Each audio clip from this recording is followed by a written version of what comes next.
درېمه عقیده به مؤمن مسلمان په خپل رب باندې دا ساتي چې الله تبارک وتعالی دا څومره فرشتې پیدا کړي دي.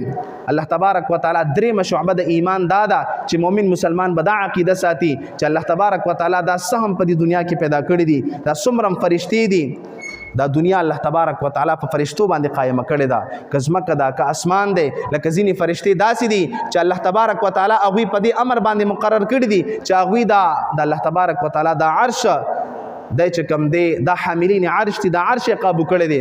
ځینې فرشتې داسې دي چې هغه الله تبارک وتعالی په دې باندې مقرر کړي دي چې صف ګیر چاپیره د دې عرش معلا نه ولاړې دي.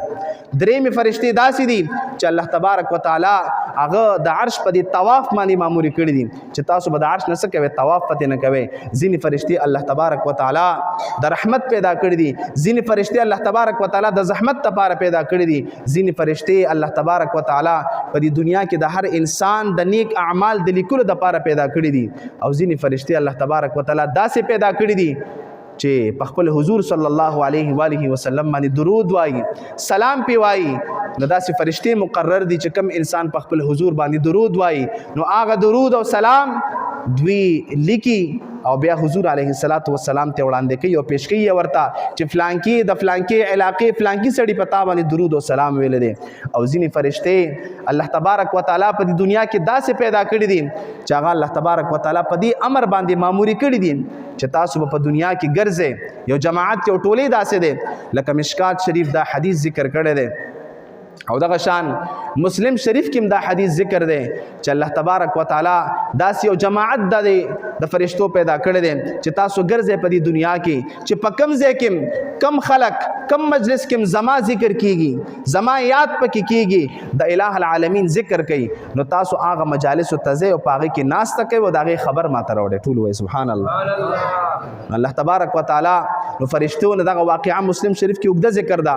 ځینې فرشتې به داسې چې دوی راځي د الله تبارک وتعالی یو مجلس ګوري چې ګوري هلته ذکر کیږي د الله تبارک وتعالی، دغه فرشتې هلته په هغه مجلس ذکر کې کینی او په داسې انداز کینی چې دا راځي یو جماعت راځي بل جماعت راځي او د مجلس ذکر نه غیر چاپیره تاویږي تینا یو بل د پاسه کینی او دا دومره فرشتې شي چې د دوی دا ناستا دا ټولې او دا جماعت او دا ګروپ اسمان ته ورسیږي، اسمان کنارو ته ورسیږي چې کله د مجلس ذکر ختم شي دوی اسمان ته لاړ شي.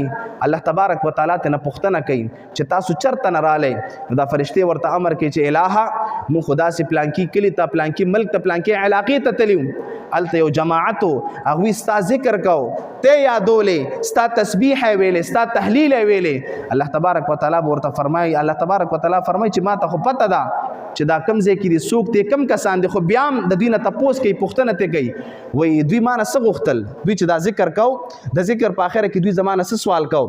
نو دا فرشتې ورته فرمایي چې الٰه دوی چې کله ستا ذکر وکړه نو بیا په اخره کې ویلې چې الٰه موږ ته جنت راکړي، موږ جنت ته داخل کې. نو الله تبارک وتعالی ته بیا تپوس کوي چې ای فرشتو د خلکو جنت کتلو چې دوی جنت غوښته زمانه د خلکو جنت لیدلې ده؟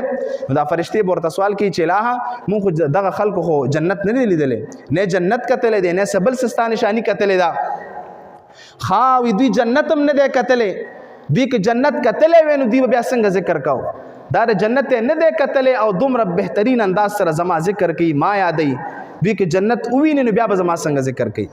بیا ورته فرمایي چې دوی نور څه غوښتل؟ نو دا فرشتې ورته ذکر کوي چې الٰه العالمین دوی دویم نمبر کې بیا مغفرت غوښته، بخنه غوښتله او د دوزخ نه امان غوښته. نو الله تبارک وتعالی ورته بیا امر کوي چې ای ټیم پوره دی. الله تبارک وتعالی ته بیا تپوس کوي چې دوی جهنم کتلو چې دوی د جنت نه دوی د جهنم نه امان غوښته. نو دا فرشتې ورته فرمایي چې الٰه دوی خو جهنم نو لیدلې، جهنم یې خو نو کتلې وي دوی جهنم نه دی کتلې او د جهنم نه امان غواړي وي او الٰه د جهنم نه امان غواړي. دوی که جهنم کتلې وي نو څنګه به زه یادولې، څنګه به زما ذکر کولې. بیا په درېیم دغه کې به الله تبارک وتعالی فرمایي چې ای فرشتو تاسو زه ګواه کوم په دې خبره باندې دوی چې ما نه سم غوښتې دي جنت یې غوښتې دي، تاسو زه په دې ګواه کوم چې دوی له ما جنت ورکړه. دوی زمانه د جهنم نه امان غوښتې دي، تاسو زه ګواه کوم چې ګور دوی له ما څه وکړل، د جهنم نه مې ورله امان ورکه.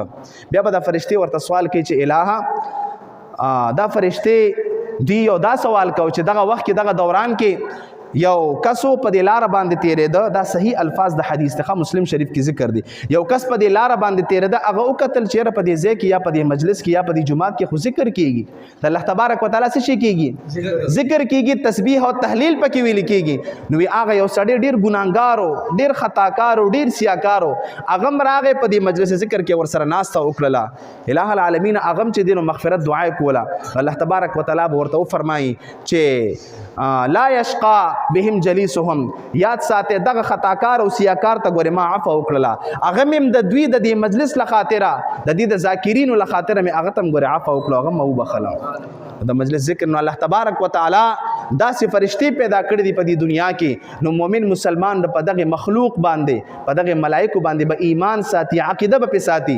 فرشته ګوره نه نر دی او نه ښځه ده، دا د الله تبارک وتعالى دومره عظیم قوت دی چې قرآن عظیم الشان کې الله تبارک وتعالى د دوی ذکر کوي چې دوی له ما داسې وزرې ورکړي دي چې د دنیا لکونه او زرګونه او کرونه خلک را جمع شي، او کم کار چې یو فرشته کولی شي دا زرګونه او کرونه انسانان ګوره نشي کولی. لکه حضور علیه السلام مبارک ته یو ځل جبرئیل علیه السلام فرمایي چې الله رسول صلی الله علیه و آله وسلم ورته فرمایل چې ای جبرئیل، ما تم خیال دی چې ای جبرئیل ما ته خو لږ د خپل اصل شکل او صورت خو راته وښیه. دا ورته چا وویلې؟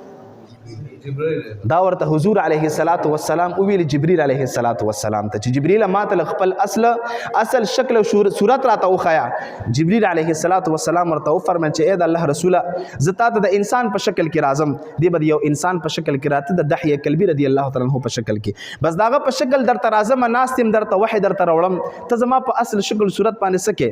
د الله رسول ورته وفرمایل چې نه، ما ته د خپل شکل او صورت وښایه، زه لږ قتل غواړم ته. مبارک جبرئیل علیه السلام ورته فرمایل، روایتو کې راځي قرآن عظیم الشان کې په 13 سپاره کې ذکر دی ولقد رآهم بالافق المبین. مبارک ته فرمایل چې داسې وکړه لږ میدان ته روزه او د اسمان د کنارو ته ګوره، د اسمان د کنارو ته ګوره، په دغه اسمان دې ځای کې زما اصل شکل او صورت په دې ځای کې نه راځي، د اسمان کنارو کې به تا خپل شکل او صورت درته درخوایم.